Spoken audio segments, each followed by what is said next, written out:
கடவுள்களை பொம்மைங்க மாதிரி வச்சு வருஷா வருஷம் இன்னும் சில கடவுள்களுக்கு வருஷத்தில் 4-5 தரம் கல்யாணம் செய்கிறோமே, அது எதுக்கு?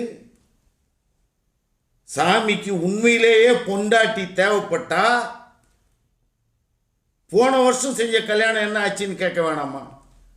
விவாகரத்து ஆயிடுச்சா, தள்ளி வைக்கப்பட்டுச்சா, இல்லைன்னா ஓடி போயிடுச்சா, இல்லைன்னா செத்துச்சா? நாமாவது யோசிக்க வேணாமா? எதுக்காக வருஷம் வருஷம் கல்யாணம்? அந்த கல்யாணத்துக்கு கொட்டு முழுக்க ஆடம்பரம், பண செலவு ஏன்?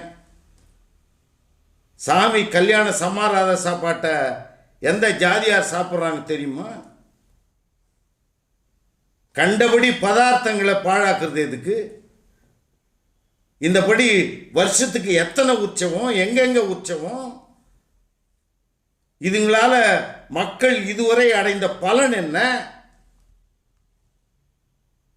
நம் மக்கள் படிப்பு விஷயத்தில் 100க்கு 95 பேர் தற்குறி.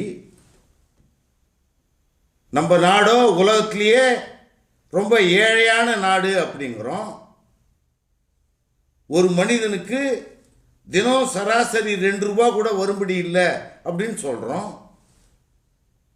இப்படிப்பட்ட நாம